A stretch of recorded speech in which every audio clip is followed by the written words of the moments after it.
Oh yeah, another kick-ass song. I forgot that. Or sort of kick-ass. I don't like it that much.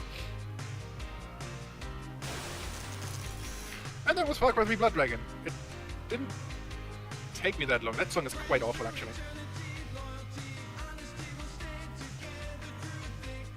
So yeah, this is like this. Honestly, I'm not joking. Is probably the best shooter to come out this year. I know Bioshock Infinite came out, and I kind of hated it for what it sort of was. It did some things right, but it did a lot of things not necessarily wrong, but so blech. It just didn't try anything at all. And this thing was thrown together for 15 euros, and it blows my mind in 12 different ways. And you know, I mean, the story's incomparable, but it kind of works here almost just as good as, I mean, the story in Bioshock Infinite was pretty good, but playing it was completely blech. And this one, oh my god, this is so fun. I hope it came through how much fun this was, and I hope I could make it sort of fun in my own way for you guys, because you know, it's like it came out like 2 months ago, so who cares what I do with it now? But I do think that you can play it sort of differently, and it was nice to see how I can play it with just a couple of upgrades. And I mean, look at the last two missions. I didn't really need any of my weapons really, because the one gave me weapons one at a time, and the last one I had the kill star. Who needs weapons when you have a kill star and a giant fucking dragon, mech dragon? I don't even know. I feel like I'm 14 when I play this game. When I play something like Bioshock Infinite or Metro Last Light, which I didn't play, I just watched it, but I didn't like Metro 2033 either. And they're just so, they don't really know what they want to be as a game. They want to tell their stories, and this one is not about story. But then again, this one is based on FarCry 3, which I've recently finished. And oh my god, FarCry 3 is like 20 times better than Bioshock Infinite. It's just as pretty, and the main character is, you know, even more interesting than Elizabeth, really. And all those things, and at the same time, Far Cry 3 is an amazing game. You have these two gigantic islands, and you can do shit all day long, and never even start a mission, which I've done for a long time. And, you know, because Far Cry 3, and by extension Blood Dragon, are games first and foremost. Bioshock Infinite wasn't a game, not really. It was something. It was a piece of story. It was, I mean, it was a game, and, you know, I played through it, and it was fine. But it annoyed me because it could have been so much more as the big title of 2013 so far, and probably still by the end of the year, because it could have gone in a million directions, especially in gameplay, because, you know, it was a Bioshock title, and Bioshock 1 and 2 are pretty good, really good. They're not the best thing ever, but they're the best things to come out since Half-Life 2. Yes, I know Half-Life 2 is a tired old example, but it's one of my favorite games of all time, for a reason. Because it does everything right. Bioshock Infinite did Elizabeth right, and some of the pretty graphics. So yeah, Far Cry 3 did a lot more right than that. Just, you know, I guess it's not just opinion, in my opinion. I know that's a paradox, because you know, you get to play Far Cry 3. You can just do stuff. You may not like it, that's opinion, but the amount of stuff you can do in Far Cry 3 and in Blood Dragon, even though it's just a 15-euro title with you know, a tiny island of 12, 15 outposts to liberate. But they're different. They're more different than the ones in Far Cry 3, actually, which, you know, also is a point in its favor. But Far Cry 3, the outposts are, you know, varied as well, and, you know, between the enemy types, and they get more difficult, and you level up, and it's more complex. And it's a good kind of complexity. It is complexity, and it is depth, which Infinite did not have at all. Nobody can say any otherwise. The upgrades were borderline pointless. The vigors were so toned down in comparison to the plasmids from regular Bioshock, and I don't know. And you could only carry 2 weapons with you.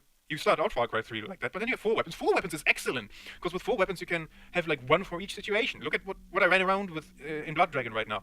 I had the stealth bow, and on number 2 I had the freaking minigun, which, you know, it's a minigun. It blows stuff up and things. You know, it was kind of underpowered here, but, you know, and then the shotgun for close range and the sniper. And it's the only weapons that exist in Blood Dragon, which, well, actually there's 6 weapons, because you switch out the pistol and whatever. But the regular assault rifle thing. But that was the other thing that annoyed me in Infinite. Everything was basically a machine gun or a shotgun. I mean, the guns were boring as well. These ones, I mean, they're boring archetypes, but I mean, yeah, the bow makes a huge difference, and so does the minigun, really. Maybe there's a bit of comparison, but not really. It's just everything in Bioshock Infinite was a pea shooter. Nothing. The 10 or 8 weapons you get in the other Bioshocks, they were different enough. There was a sniper, and there was a powerful pistol, and then the shotgun with upgrades, and the ammo types, and oh my god. And the sniper was a projectile weapon, not a bullet weapon, which, you know, I complained about in Serious M before that. Too many bullet weapons don't make for very good shooters. So, and you could argue that in FarCry 3 everything does shoot bullets, but it's different. And plus the bow. The bow does make, it's one weapon, it's just a stealth bow, but it makes a huge difference, I think. And because of everything else that happens in the FarCry 3 games. And FarCry 3, actually, with the other point where the comparison falls flat is, with Bioshock Infinite, I expected another Bioshock game. Because those were really good. Even Bioshock 2, I don't know why people ragged on Bioshock 2, it was really good, it did some new things. My favorite plasmid, unfortunately, is bugged in the PC version, I think only in the PC version. Never got patched out, so that's a huge negative there. The scout ability. You run around as a ghost, invisible ghost, and you can set up stuff and mess with things and everything. It's a great mechanic. Unfortunately, it's a bug, but it's a great mechanic, and it was in 2 and not in 1. So, it made a difference. And the drill bashing thing that you do, it mixes up the playstyle in Bioshock 2. So Bioshock 2 was, in all regards, a great sequel. It kind of sucked that they shoehorned multiplayer in it, and I don't know, just things like that. But then in Infinite, it was the pet project of Ken Levine and everything, and it was supposed to be this amazing experience. Well, it is an amazing experience, but you only get to experience it. Like, it experiences at you. What you do in it is kind of a byproduct. It doesn't really freaking matter. Like, yeah, you run through the... I have no reason to play it a second time, like, ever. What could I possibly do differently? Yeah, I can try out different weapons and maybe use the Vigors more or less, because the first time I did use the Vigors a lot. So, I just use both weapons and Vigors. So, yeah, what else am I gonna do next time? As opposed to Blood Dragon, I played a second time now and I played it slightly differently. Because I went for the minigun right away, because it's just fun. Because I forgot that, you can have fun in these games. And at Infinite, you just play through to get to the next cutscene, quote-unquote, because, they happen in-engine and in first person and everything, and even those things, the FarCry 3 games, both solved slightly better, oddly enough. And, yeah, as I said, Jason Brody in FarCry 3 is really a great character on his own, and just as much as Elizabeth is. It's just, you don't get to see him dance around, not really. You get to dance around, in, metaphorically, because you don't actually dance in the game. And, Rex Power Cold, I mean, he's ridiculous. It's kind of the point. But, he is ridiculous. Look at the stuff I've been doing through the LP. Like, just jumping over enemies to trigger the takedowns, and he's insanely fast, and all those things. They open up styles of, not really styles of play, well, slightly styles of play. You can play differently, I guess. But they change the situations. I don't really see how the freaking linear, this is an encounter area, playstyle of Infinite, and really all other modern shooters, because I'm ragging on Infinite, but Infinite is guilty in the sense that it's the biggest modern shooter to come out this year, probably. Never mind the Call of Duties. Those don't count. At this point, they don't count anymore. They're just there. They're, the sun rises tomorrow, and Call of Duty comes up. So, who cares? Who cares at this point? I'm not gonna say anything about those games anymore, except that they're at fault for, dumbing down the shooter. Not, because they're console shooters. Shooters don't belong on those damn things. Or, they do! GoldenEye. I have nothing against GoldenEye. I have nothing against... is there another really good one? I'm sure there is. I can't think of one right now, but that's just me. There are really good shooters on the... Oh, Halo! What am I talking about? Halo's probably good. I've never played it, actually. But I like it as an idea. And I'm pretty sure the level design is much better in Halo than in Call of Duty. I think.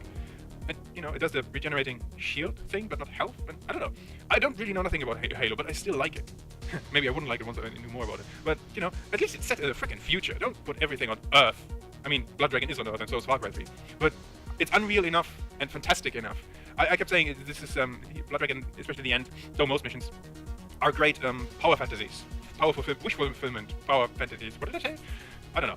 But those things. And they are, because, you get to do these banana things. Bananas, crazy bananas. And you do the same thing roughly in FarCry 3, just a bit more toned down because it's not a ridiculous 80s action movie. Instead, it's a great, not current gen, that's consoles. Modern times, personal story set on an island with pirates and, which are basically terrorists anyway. I mean, it's a post 9/11 story, for Christ's sake, sort of. It has nothing to do with terrorism, but, we live in a world where these dark themes are discussed from all angles, not like 80s movies where, just manliness solves everything, and a bit of love. But, he goes through shit. Well, where was I going with this? Well, it's toned down because of all that, because it's still at heart, a great story, and I don't mind story, because, then when I hate on Bioshock Infinite, do these credits loop? Because this is ridiculous. I've been talking for like 10 minutes. I don't think they loop. Anyway, hoping they don't loop. Um, yeah, when I criticize Bioshock Infinite, people keep saying, "Oh, but story in games is important, and it needs to have a place. Games can't all be Tetris." I want to punch people in the face when they say that to me, because I love video game stories.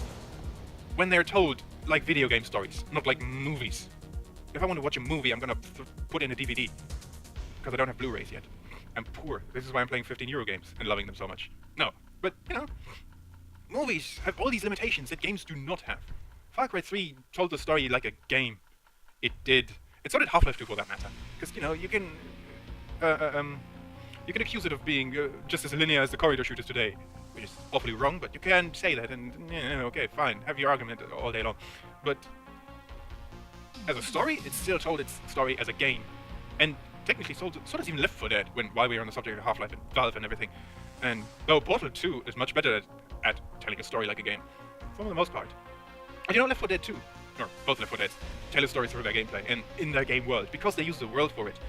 Bioshock Infinite has an amazing world, and then it does nothing with it, apart from the little, you know, alternate universe thing. But that's a theme. It doesn't.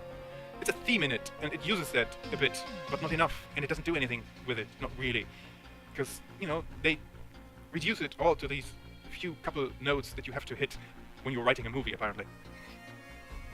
Of course, there's exceptions in movies, but you know, even those are few and far in between. So, you know, I'm just saying that Blood Dragon really is.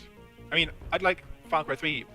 I mean, I'd say Far Cry 3 is the best shooter to come out this year. It had come out this year, not last year. It was last year, right? Yeah. So yeah, that was my little rant against shooters, and especially Bioshock, because it's the prime example of doing something very, very wrong with so much at your disposal. And this one had very little at its disposal, and did so much good with it. You know, it's a fantastic game, and you should get it. And you know, you could play it like me, like exactly like me. I'd love to see you do that.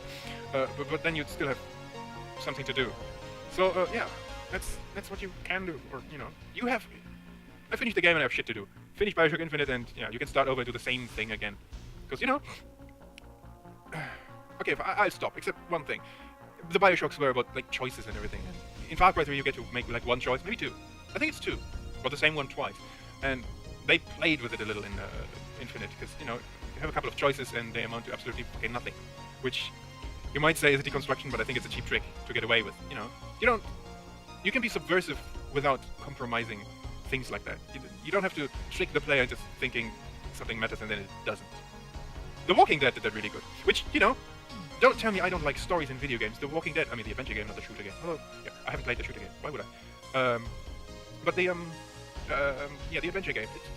You play that for the story, and the gameplay is slightly on the, you know, it takes a back seat because you only click through a couple of things, and it's mostly dialogue choices and the slightest amount of adventuring. And yeah, you play that for a story, and it does also tell its story as a video game, not really like a movie. And you know, and you do get invested, and it doesn't matter what you do, sort of, because you know at the end everyone dies. Spoiler: everyone dies. It's a zombie game. What do you think will happen? Not everyone, so figure out who lives if you haven't played it. But you know, come on, people will die. Lots of people will die. I don't even remember, and you know, depending on how you play, it changes when and how and things like that. So I haven't really spoiled you anything.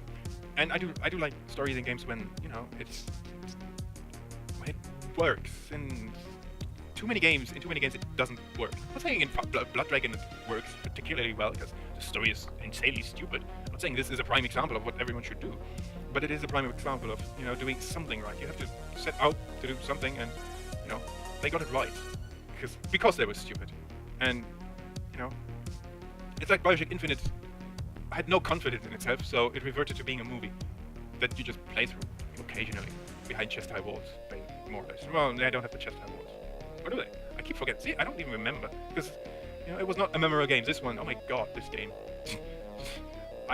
Someday I'll mention how often I play this, because it's quick to play through. The missions are fun. They're really well designed, and it has good interiors for. Oh yeah, that was something I noticed. There's a difference between Blood Dragon and Far Cry 3. A lot more interiors in this one that are really well designed, and I think, for a stealth game, because you know this is a stealth game and a blow stuff up game. So yeah, it's kind of set out to do things. And it is, you know, I'm missing that a whole lot, which is probably part of the reason why I haven't LP'd anything in a year. Because what would I LP? Dishonored. I love that, because that was also pure joy of gameplay. That's a terrible sentence.